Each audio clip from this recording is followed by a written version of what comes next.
experience at Anime Japan down in Tokyo at Tokyo Big Sight. So back in the States, I went to a lot of conventions. I went all the way from conventions from Connecticut to Ohio, even down to South Carolina, Georgia, Florida. So I did a whole bunch of conventions for several years. Now, a lot of people are already aware of this, but Japan conventions are very, very different than what they are in the West. And getting to experience a Japanese convention really set in stone some of those differences. I also have a bag of goodies, a huge heavy bag full of free stuff that they just gave us. So I'll totally go through that. Basically, me and my friends went the weekend it was happening. Now the first 2 days, the Thursday and Friday, those are business days. So only people who are in the anime industry, who work in the anime industry, are allowed to go, because that's when they showcase some of their shows and do setups and stuff like that. And normal attendees are not allowed to go during those times. It's just people who are there for the business, for the industry. The next 2 days, Saturday and Sunday, are for the fans to come and pick up stuff and flyers and learn about some of the new anime that are coming out the next season. So we just went on Saturday. We're not really sure if Saturday and Sunday had some different things, but Saturday was very busy. We basically got to Tokyo Big Sight and we got into the building and we're like, okay, where's the line? We kept going past a bunch of anime posters and displays and stuff like that, but we couldn't find the line for registration. Finally, we asked someone, we realized we had to go out of the building, around the building, and boom, you just see like a wall of people in line, zigzagging through the line to get your registration. So the first thing you do is you go and pick up your ticket. You can pre-register, but we just decided to buy them at the door. You can also buy them at certain convenience stores like Lawson's, 7-Eleven, stuff like that. Now the cool thing about this was the price. It was only $22 for the Saturday, which if you guys attend bigger conventions in the West, sometimes you pay up to $50, $60, sometimes even more for bigger conventions for just a 1-day pass.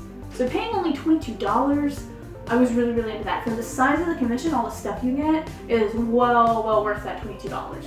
We got our tickets, we zigzagged through line for probably about 40 minutes. I don't even think it felt that long, but it may have been that long. And then you're just good to go. You walk in, you show them your ticket, they stamp your hand with one of those blacklight stamps. That way you can leave the expo halls, go eat within the convention center, and then come back, show your hand under a black light, they'll let you back in. So the weird thing about standing in line, I already be aware of this, but people don't normally show up in cosplay to a Japan convention. In fact, there are certain areas in Japanese conventions that you cosplay at, whereas other parts you don't really do cosplay as much. And I'm just gonna be very brutally honest with you guys, the only people who did show up in cosplay were foreigners, Westerners basically. And I'm just gonna be honest with you guys, they seemed like they were really nervous about that, like they were kind of self-conscious, like maybe they figured that they shouldn't have showed up in cosplay because they were like the 1% of people, maybe not even 1%, but 0.5% of people there in line were in cosplay. Now that certain aspect didn't surprise me, but the next aspect did. No one really showed up in anime clothing, anime shirts. You saw like keychains on bags and maybe keychains on phone cases and wallets and stuff like that. No one really shows up in their anime gear. Whereas in the West, a lot of people will show up in all of their anime shirts. I would wear my MacLeod shirt. Everyone just kind of dresses in earth tones in Japan anyway, and honestly, lining up for Anime Japan was no different. If you were to just go to Anime Japan and not realize what the event was, but you were to see the line of people going in, you would just think it's maybe a normal thing, like a concert, a banquet or something. You never would guess that it's an anime convention just by looking at the people. Whereas in the West, you take one look at the people, you know exactly who they are, you know that they're nerds. I showed up in like a gray dress, and I did wear like a sheer shawl over my dress, and it had, I always forget the name of them, but those little fuzzy things from the Miyazaki movies. And that was subtle enough. There was actually a lot of people wearing Miyazaki stuff, whether it be Totoro or something like that, because that's a little more subtle. But I think I only saw one Japanese person in an anime shirt, like it was like a no game, no life shirt, something like that. So yeah, just a warning to you guys that if you do want to come in cosplay, you might not want to actually come in cosplay. I mean, maybe pack a cosplay, change there, stay in the designated cosplay areas. But another thing about the designated cosplay areas is a lot of time you have to pay money to get those areas, because you pay money, you stand in a certain spot, and then photographers will like line up and take pictures of you.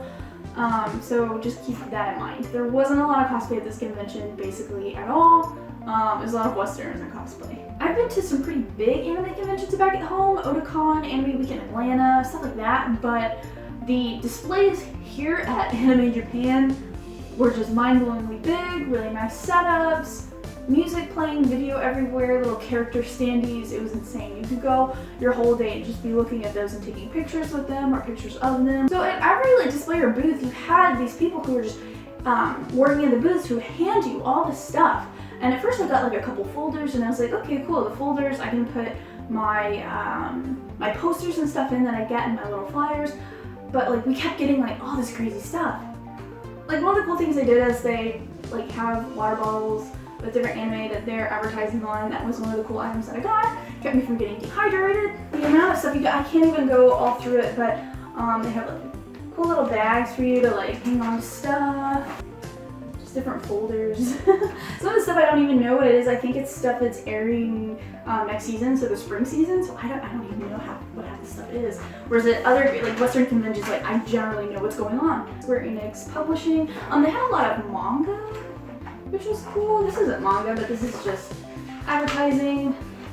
But they have going on the conventions. Now these are cool. Now these are sale menus, and they're getting bigger at Western cons now, like Otakon and Anime Week in Atlanta, especially if you've ever been to a Good Smile booth full of figurines, is that they'll just have a sales menu. That way you don't have to wait and stand in line only to find out that there's no items that you want or everything's too expensive. They generally have these outside the line. But that's another thing you have to be aware of, is that you will be standing in lines if you want to buy stuff. And a lot of the stuff there to buy, it can sell out really fast. So if there's something that you want, it's going to be there, you're going to have to stand in line early because a lot of things are going to sell out. There's just so much stuff to go through. Bump of Chicken. Everyone go watch Bump of Chicken because that sounds great. Speaking of Bump and Chicken, whatever that is, they actually gave us little snacks. Haven't opened it yet, but if you got hungry during the con, you'd have your snacks. Okay, so there's a lot of Love Live there. There's a lot of Love Live in Japan, basically anywhere. So just project information for the Aquars group. That's really, really big here. There's just so much stuff, and I don't even know what half of it is. And some of it that I got, I pulled out to give to friends, so I don't even really have it. Mobile phone games are big there. These Otome mobile games, everyone's super into them. Bo. Do you guys remember that on Cartoon Network back in the day? I try to forget. Oh, Mitsubishi Colors. Okay, so this is a cute little show that I think just got done airing. Yeah, the Blu-ray DVDs come out soon. We got some of that. More folders, tons of folders to put your flyers in. Okay, so these were possibly the best things ever. Okay, maybe I should do the rest of my video like this because that sounds like a good idea. Okay, so back to business. I can't see with this on.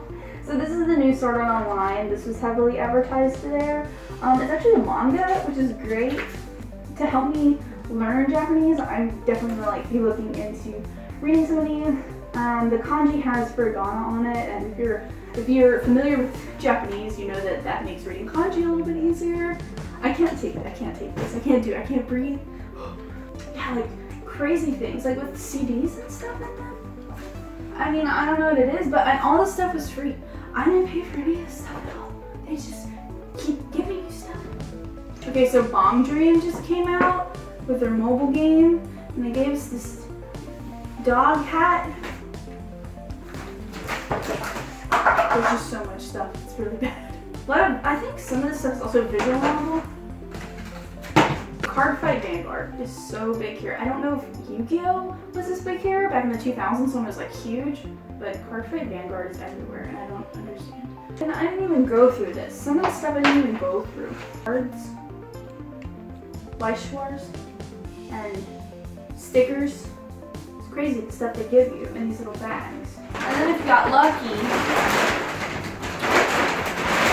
you get a bag, which mine ripped on the way back from Tokyo, which I'm upset about because I love Amachu. Buttons, got some free buttons. I paid for none of this stuff. Some of the sales menu items they gave you were crazy, stuff you're just not going to be able to find in the West yet. Laid Back Camp, which just ended last season, they had some stuff for that. Blend S, which was in the fall, I believe. Pop Team Epic stuff. Even stuff from the Antarctica anime that I forget the name of, Beyond the Universe or whatever. So they have a lot of stuff that is newer that you're only going to be able to find here. They had stuff from the No Game No Life Zero movie. The only thing about buying things in Anime Japan is that some of the stuff can be pretty expensive, and I've found some of the older series stuff in like Japanese anime stores for cheaper, so just be careful about that. The amount of stuff you get is just totally crazy. The new High School DxD, Emerald, which is going to be a new game or series. Sometimes it's just unclear. If you ever get the chance to go to Anime Japan, it's definitely worth it, especially for $22. You get all this free stuff. Some of it's not really all that useful, but it's fun anyway. Look, I got another one of these. Oh, and I found cat stickers in here. Some of this stuff I don't even remember picking up. So yeah, you can get one of these. That's kind of worth your $22, I guess. There's also a lot of really great places at Tokyo Big Sight to eat. If you get hungry, leave one of the exhibition halls, go get some curry or some yakisoba or just whatever suits your fancy, and then go back down and go through. The convention was only open from like 10 a.m. until 5 p.m. and the time just goes by so fast. There's so much to look at. There's like 2 or 3 big exhibition rooms. There's a whole cosplay area. There were food trucks.